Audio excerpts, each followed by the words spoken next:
going to start without JJ, but she will be joining me.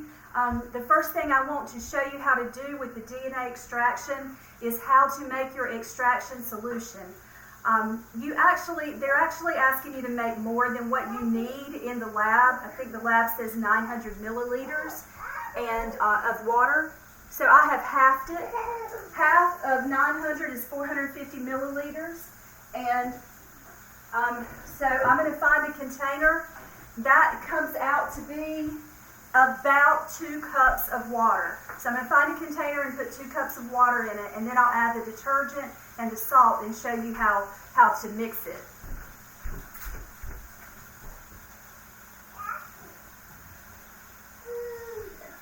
Something that would pour would be better. It's okay. Doesn't really matter.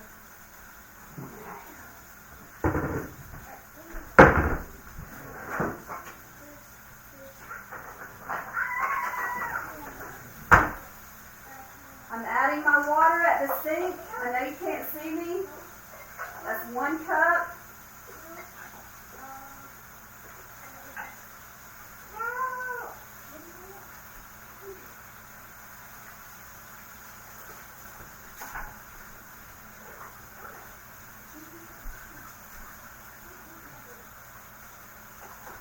Two cups.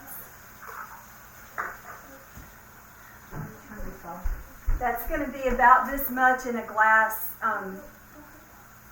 so a large glass bowl in your kitchen.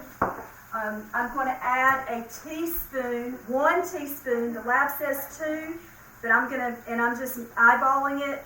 But I'm going to add 1 teaspoon of salt to this, and I'm going to get some dish detergent, and I'm going to add my dish detergent. And I have a pump at my sink, so I can't show you how to pour it. But I'm going to add 1.5 tablespoons of dish detergent to this solution.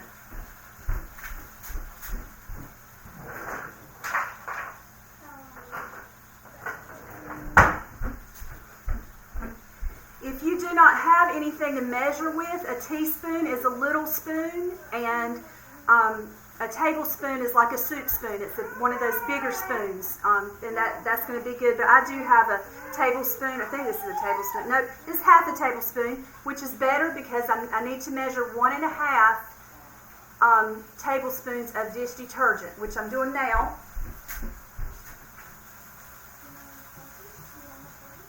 I'm just using the pump at the sink. And I'm going to add it and try not to make any bubbles in here. I want to slowly stir it, but I don't want to make bubbles. And the reason for that is because when you isolate the DNA, your DNA is going to be white, and bubbles can cause you to get a little confused about what's actually your DNA. All right, that was half a tablespoon.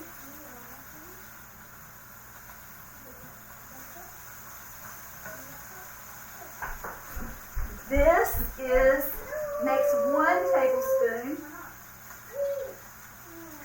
And my calculations are not perfect. I just went online and found out how many milliliters was in a tablespoon and a cup. You could do the same thing if you want to, but it's not necessary. Although you do need to measure quantities in this lab, it's more of a qualitative lab rather than a quantitative lab.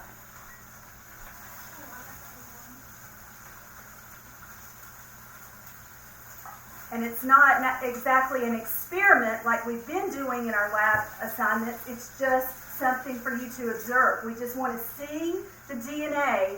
It is an experiment in the sense that we're comparing between the kiwi and the strawberry. But because one of them contains different ploidy. And what I mean by that is one of them I think is 4N and the other is 6N. So that means one contains 4 copies of each chromosome. See, we humans have 2 copies of each chromosome. One from our mom and one from our dad. But The strawberries, I think it is, have 4 copies of each, and then the kiwi have 6 copies of each. So your hypothesis that you're going to make needs to be based on if you think, there's going to be more DNA from the kiwi or the strawberry. I'm going to pause